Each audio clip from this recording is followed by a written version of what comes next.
ერთადერთ რამეს ხვდებით ადამიანები, ვინც ვცდილობთ, რომ არ ვიყოთ მიკერძოებული ამ წერილიდან და ამ ამბებიდან და ამ წერილის ადრესატის ირგვლივ ვინც არის, ანუ ხელისუფლების წარმომადგენლების მხრიდან რეაქციის მიხედვით, რომ ეს სისტემა ახლა არის ისეთ გამოუვალ ღრმა კრიზისში და ეს კრიზისი იმდენად სისტემურია, რომ მისი ოდნავ მაინც გაკეთილშობილება, ოდნავ მაინც შემოbrunება არის შეუძლებელი. ღარიბაშვილის წერილი ერთი მხრივ ადასტურებს რა ხელმძღვანელები ყავდა და ყავს საქართველოს ივანიშვილის ხელში, რომ ამ ადამიანების აბსოლუტური უმრავლესობა არის დაცლილი სახელმწიფოებრივი დემოკრატიული აზროვნებისგან, რომ მათთვის არაფერს ნიშნავს სახელმწიფო ინტერესი, ხალხის ინტერესი, კონსტიტუციის დაცვა, არამედ ისინი ზრუნავენ მხოლოდ საკუთარი თავის გადასარჩენად და ეს წერილი ამის დასტურია. ერთი მხრივ როგორც გითხარით, მეორე მხრივ კი ყველა ვწმუნდებით, რომ ივანიშვილის სისტემა სრულად გამოლპა იმ დოზით, რომ აღარ ექვემდებარება არანაირ შეკეთებას. კი ბატონო,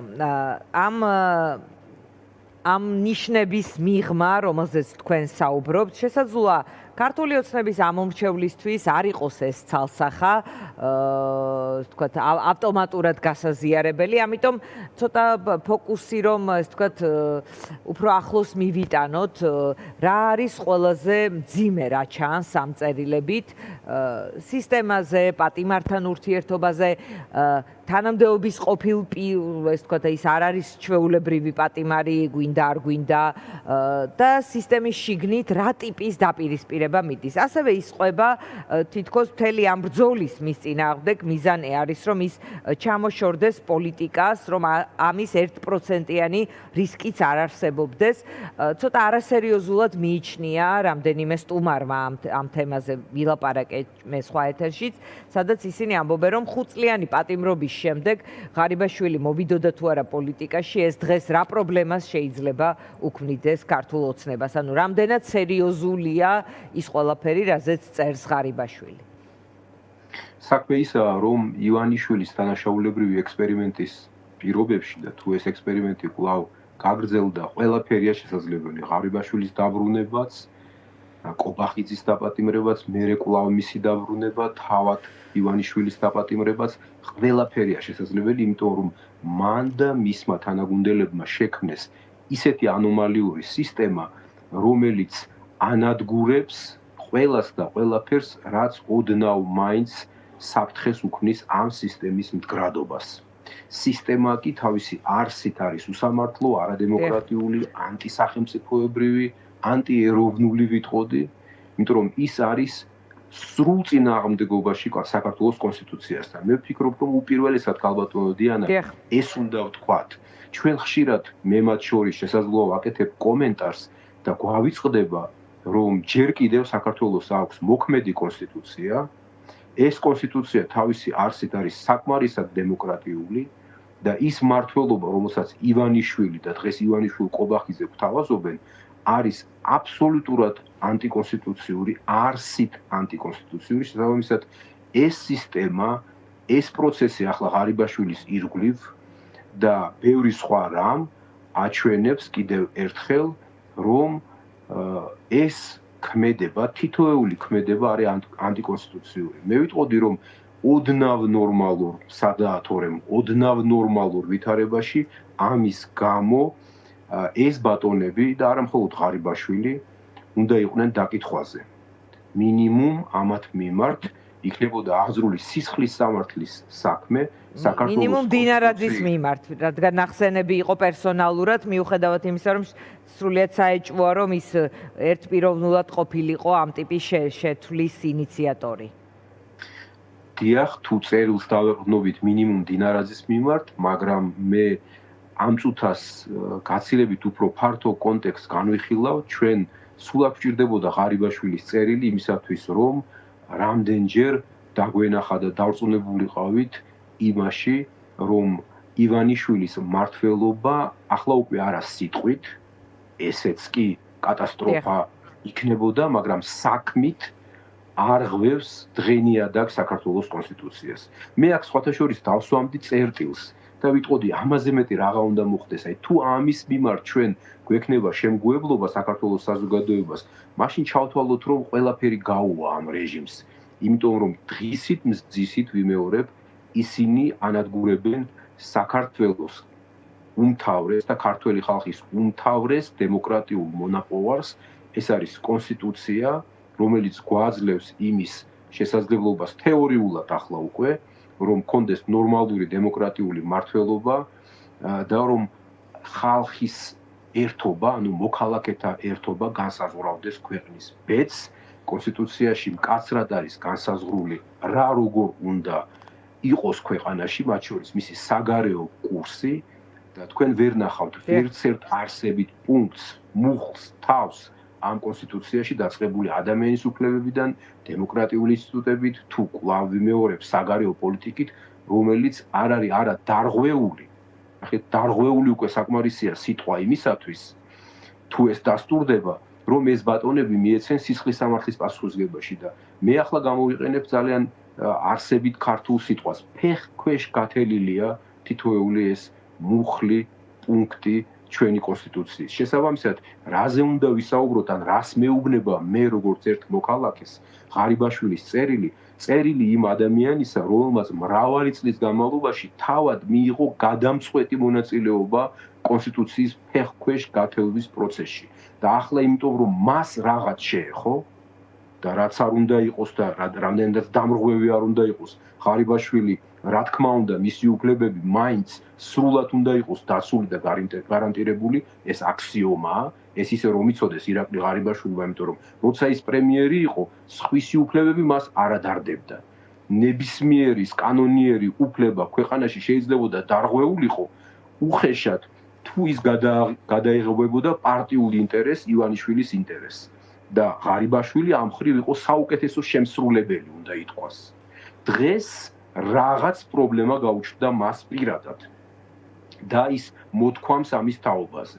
და ერთ სიტყვასაც კი, წარმოიდგინეთ თავაზიანობის გამო, არ ვიცი, ნუ თუ არავინ არ შეიძლება ურჩიოს, ვისაც მისთვის წერილი შეაქვს, ოჯახის წევრს, ადვოკატს, ვინმე სხვას, რომ ერთი სიტყვა თქვას ქვეყანაზე. ერთი სიტყვით ახსენოს რა შავ დღეშია დღეს საქართველო და ერთი სიტყვით მაინც გამოხატოს მისი პირადი პერსონალური პასუხისმგებლობა ამის მიმართ. ეს ალბათ შექმნიდა შთაბეჭდილებას, რომელიც ისედაც არაკლია ჩემი დაკვირვებით ამ პროცესს, რომ ის რაღაც აქტიურ პოლიტიკაშია და პოლიტიკური ამბიციები აქვს და არა მხოლოდ თავს და ოჯახს იცავს, როგორც ცდილობს განმარტოს დრო და დრო თავის წერილებში. ხო, თუკი ჩვენ მეტზე ამბიციას გამოაჩენდა შეიძლება ეს რაც თქვენ თუ საკითხს მიუდგებით ასე ვიწრო პირადი ინტერესიდან გამომდინარე, მაშინ ყველაფრის შეგვეშინდება და საკუთარი ჩრდილისაც შეგვეშინდება. დღეს ეჭირთ ამ ბატონებს. თქვენ ხომ კარგად ყველა ხვდებით აი მსმენელს მივმართავ, რომ საკმარისია ხვალ კობახიძე არ იყოს პრემიერ-მინისტრი და მას რა პრობლემები შეექმნება ან ნებისმიერ სხვას ამ სისტემაში. რა თქმა უნდა, მხოლოდ ფორმულას და TV პირველის მიკროფონი რომ დავინახე ღარიბაშვილის ადვოკატებთან, როცა საპატიმროდან გამოდიოდნენ, ვთქვათ, ესეც ეს ნიშანი იყო, რა შეიძლება მოხდეს, როგორ შეიძლება მოხდეს, მათ შორის ხელისუფლებასთან დაკავშირებული ექსპერტების კომენტარები ცხადყოფს, როგორ იცვლება, ეს ვთქვათ, ფირი, როცა ბრუნდება, როგორი ტალღა მოყვება მას. სწორი შენიშვნა გეთანხმებით და სხვათა შორის ყველამ უნდა გაითვალისწინოს გულის სიღრმეში მაინც დღეს რომ ხელისუფლებაში არიან ივანიშვილის ჩათვლით, რომ შეიძლება დაუდგეთ მომენტი, როდესაც არავინ იქნება მათი დამცველი თუ არა ჩვენ. თქვენ, ჩვენ, ისინი, ვისაც ეს ბატონები დღეს მიიჩნევენ მტრებად, ქვეყნის მტრებად, აგენტებად. ჩვენ ვიქნებით ისევ თქვენი უფლებების დამცველები. ეს არაერთხელ დადასტურდა. ღარიბაშვილის საქმეც აქამდე მივა, თქვენ ამას ყველა დაინახავთ, რომ ის იქნება ჩვენი დასაცავი. იმიტომ რომ მას ამ სისტემის კორუმპირებული მიკერძოებული სამართალდამცავი ეგრეთ წოდებული სისტემა, პროკურატურა, სუსი და სხვა ცხადია არათუ არ დაიცავს, არამედ ბოლომდე გაწირავს. და საქართველოში აღარ დატოვა ივანიშვილმა და მათ შორის ღარიბაშვილმა, როცა ის მმართველობაში იყო და დღეს კობახიძემ და სხვებმა არ დატოვეს ერთი ნაგლეჯი დამოუკიდებელი სახელმწიფო ინსტიტუცია. ერთი ნაგლეჯი, რომელიც ვინმეს ინტერესს დაიცავს. ერთი დამოუკიდებელი სივრცე არ დატოვეს. ამიტომაც ისინი გახდებიან მათ მიერ ზურგშექცეული, გარიყული სივრცეების, ანუ ჩვენი დასაცავი. ეს უნდა იცოდეს თითოეულმა მათგანმა ივანიშვილის ჩათვლით. ეს ისე ახლა თქვენ თქვით მნიშვნელოვანი რამ და ამაზე იყო ჩემი რეაქცია. კი ბატონო, არმას ივანიშვილის გამოხმაურებას თუ ელოდებით და რატომ გეკითხებით ამას? ზოგადად ეს პროცესი რამდენად როგორ შეიძლება ვიდაოთ, მაგრამ ფაქტი აზიანებს ოცნებას, იმიტომ რომ ოცნების მომხრეები მაგალითად შეიძლება ასე ვთქვათ, ნაკლები მგრძნობელობა აქვთ რაღაც აქციის მონაწილეს ან პროტესტში ჩართულს ან ოპოზიციონერს, როცა აკავებენ ან ცუდად ექცევიან, შეიძლება რაღაცნაირად დაბალია მათი მგრძნობელობა ამ თემაზე, მაგრამ როცა ხედავენ ღარიბაშვილის რა ტიპის პრობლემებშია, მისი წერილებიც ხატყობს ამის შესახებ, აქ შეიძლება არ კონდეთ იგივე ემოცია, რომელიც სხვა შემთხვევაში შეიძლება კონდეთ მათ. თან ბევრი ამბობს ამის შესახებ, არ ვიცი პირადი გამოცდილება ვის როგორი აქვს, რომ ოცნების გულმხურვალე მხარდამჭერები საკუთარ თავს უფრო ღარიბაშვილთან უფრო აიდენტიფიცირებდნენ, ვიდრე მაგალითად კობახიძესთან. დიახ, სწორედ ასეა, მე ახლა ეს მინდოდა მეთქვა, არც ერთი პრემიერი ივანიშვილის არ ყოფილა გუნდში ისეთი პოპულარული, როგორიც იყო ღარიბაშვილი. არც ერთი. ცხადია, ის ჩემთვის თავიდანვე იყო მიუღებელი 2013 წლის ნოემბრის იმ დღიდან, როცა პრემიერად გაამწესა ივანიშვილმა და მე და ივანიშვილს ამ თემაზე ვქონდა საუბარი სხვათა შორის. მან პირდაპირ მითხრა, რომ შენ ღარიბაშვილისთვის ხარ მიუღებელი. ეს იყო მანამ ვიდრე ღარიბაშვილის სხვათა შორის პრემიერი გახდებოდა. და მეუბნებოდა და მთხოვდა, რომ მე დარჩენილიყავი გუნდში, მაგრამ გასაგები იყო, რომ გუნდში, სადაც ყველაფერი ამოტრიალდა, სადაც დემოკრატიას აღარ ქონდა არანაირი ფასი უკვე 2013 წლის მიწურულისთვის და ღარიბაშვილის გაპრემიერებით ეს ფაქტობრივად გაფორმდა, აზრი ყოფნას არ ქონდა. მე იმის თქმა მინდა, რომ რა თქმა უნდა დღევანდელი აქტივისტებისთვის თუ ხელმძღვანელებისთვის ოცნების გაცილებით უფრო მტკივნეულია ის რაც ხდება ღარიბაშვილთან მიმართებაში, ვიდრე ვთქვათ თუნდაც გახარიასთან მიმართებაში, ან ნებისმიერ სხვა ყოფილ პრემიერსთან, მით უფრო კობახიძეს რომ ეს დაემართოს. კობახიძეზე გახარიასთანაც ჰქონდათ ნაკლები ბმა და ეს ვთქვათ დნმ-ით ვერ გრძნობდნენ რომ ეს. აი მაგალითად კობახიძე რო წარმოვიდგინოთ ქალბატონო დიანა, რეაქცია არავის არ ექნება. საერთოდ არ ექნებათ რეაქცია. ვფიქრობ რომ ბევრს გაუხარდება მისი ჩამოშორება, რაც როგორც ჩანს შეიძლება საკმარისად არ ვიცი მალე თუ როდის, მაგრამ მაინც ვარაუდობ რომ როგორც ჩანს დროის საქმეა ახლა უკვე, იმიტომ რომ კობახიძე თანდათან იმ მდგომარეობაშია, როცა მან ამოწურა საკუთარი თავი. თქვენ მკითხეთ ივანიშვილი თუ გააკეთებსო რამე განცხადებას, გააკეთებს მხოლოდ იმ შემთხვევაში თუ ჩათვლის რომ გასაკეთებელია, აქ დავაზუსტებ რისი თქმა მინდა, მას არ აქვს სენტიმენტები და ვფიქრობ რომ უშინდელი მისი ფავორიტი ღარიბაშვილი რა დღეშია დღეს, რამდენად მართლა უჭირს ან არ უჭირს ივანიშვილს არ გონია ეს მანდამაინც ადარდებდეს, მას ადარდებს ერთადერთი რამ, რომ ამ ურთულეს გეოპოლიტიკურ ვითარებაში, რაც დღეს არის და განსაკუთრებულ საქართველოს ირგვლივაა, ასე დაზიანებულ ფონზე შეერთებულ შტატებთან, ევროპის კავშირთან, უახლოეს პარტნიორებთან და ასეთ უკიდურეს კრიზისულ ვითარებაში, რაც ქვეყნის შიგნითაა უკვე ამდენი ხანია, ივანიშვილს სხვა გზა არ დარჩენია თუ არა იფიქროს მხოლოდ საკუთარი ტყავის თავის გადარჩენაზე და ამ ხრივ მას სულ არ ადარდებს ღარიბაშვილი. ღარიბაშვილის დარდით გააკეთოს თქო არ მიგულისხმია, სწორედ თავის გადარჩენის, თავის ტყავზე ზრუნვის კონტექსტში, რომ რაღაცა ახსნას იმიტომ რომ ასევე დღეს გაიხსენა ერთ-ერთმა სტუმარმა გახარიას ოპოზიციაში წასვლიდან ძალიან მალევე პოლიტიკიდან ფორმალურად, მაგრამ მე რამდენად წასული ივანიშვილი, რომელიც ამ გუნდს უბარებდა, რომ არც დამირეკოთ და აღარ შეგაწყენთ თავს, მხოლოდ დაბადების დღეები მომილოცეთ, ძალიან მალე განცხადება გაავრცელა და აუდიტორიას აუხსნა, რომ გახარიამ მასთან არაფერი კავშირი არ ქონდა, რომ მოკლედ არაგერიოთ, ჩემიანი არ გეგონოთო. გეთახმებით, მეც ამას ვამბობ, რომ ღარიბაშვილთან პერსონალური არანაირი ბმა, წარსულის ემოცია თუ სიახლოვე ახლა ივანიშვილს ცხადია არ ამოძრავებს, მას ამოძრავებს მხოლოდ პრაგმატული ინტერესი, საკუთარი თავის გადარჩენის ინტერესი და თუ ამ ინტერესში იქნება დღეს ან ხვალ რომ ღარიბაშვილი კიდევ უფრო მეტად ჩაიციხლოს, ის ჩაიციხლება და კანონი აქ იქნება, რა თქმა უნდა, არაფერ შუაში, თუ საჭირო იქნება მისი გათავისუფლება და შემოbrunება ისრების მოტრიალება, ვთქვათ, კობახიძის წინააღმდეგ ან სხვა მიმართულებით, ესეც გაკეთდება, ამ ხრივ ივანიშვილს არ უჭირს ხოლმე იმპროვიზაცია, უნდა გითხრათ პირდაპირ.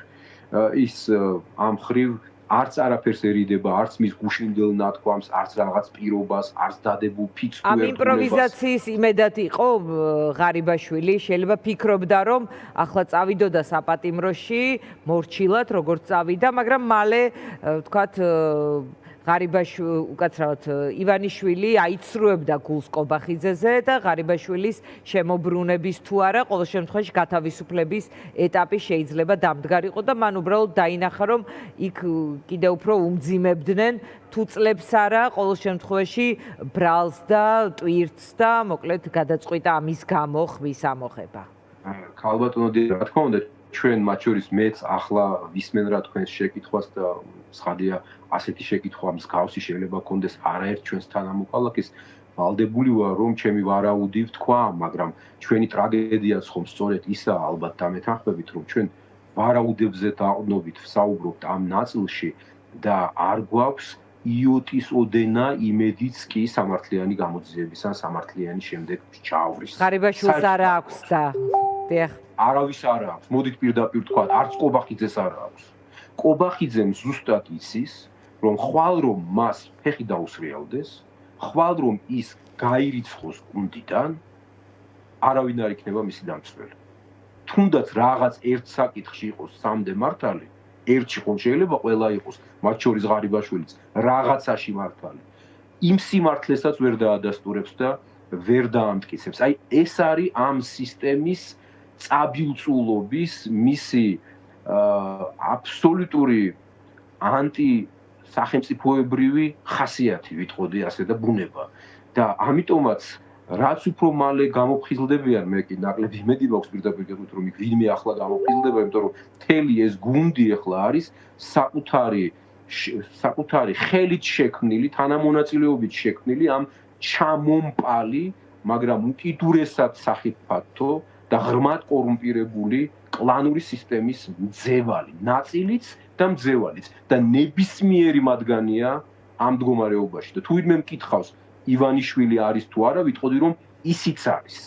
მან მოახერხა და ამ 14 წლის განმავლობაში შექმნა ისეთი სისტემა, რომლის მძევალი უკვე თავადაც არის. მე სულ არ გამოვრიცხავ ერთი შანსიც რომ კონდეს კობახიძეს, რომ ახლა რევანში მის ხელში იყოს, თქვა და ივანიშვილი კედელთან მიაყენოს, კუთხეში მიაყენოს, ის ამას გააკეთებდა. უბრალოდ როგორც ჩანს, ახლა ამის შანსი მინიმალური აქვს მას. ხვდებით და თუ ამას გააკეთებდა, ნიშნავს რომ ივანიშვილი თავად იქნებოდა მსხვერპლი. შეიძლება ვინმეს გაუკვირდეს, რას ვამბობ ახლა მე და ამას პირველად არ ვამბობ სხვათა შორის. რახანია ვამბობ, იმიტომ რომ აქ ივანიშვილზეც აღარ არის უკვე საქმე. აქ საუბარია იმაზე, რომ ამ ბატონებმა საკუთარი მეცადინეობით, საკუთარი ბოროტი განზრახულობით შექმნეს იმგვარი სისტემა, ჩვენ რო ვამბობთ რუსული სისტემა, რატომ რუსული? იმიტომ რომ სწორედ რუსეთშია დღეს ასეთი რეჟიმი. აი ამიტომ ვამბობთ, ეს არის საწყენი, ეს არის ფაქტი. რა გწყინთ ბატონებო? თქვენ ზუსტად ისე მოქმედებთ, როგორც მოქმედებს პუტინი იმ დიდ ქვეყანაში, ტერიტორიულად დიდში. თქვენ რომ გქონდეთ შანსი, თქვენც იქნებოდით აგრესორი. ამის შანსი არ გაქვთ. შესაბამისად, თქვენ გაქვთ აგრესია ჩვენს მიმართ, საკუთარი საზოგადოების მიმართ. თორემ თქვენ ხართ ბუნებით აგრესორი. თქვენ ხართ ბუნებით ნორმალურობის მტერი. და აქედან გამომდინარე მე ამას იმიტომ ვამბობ, რომ ცხადია ღარიბაშვილის საქმეში სიმართლეს ჩვენ დღეს ვერ გავიგებთ.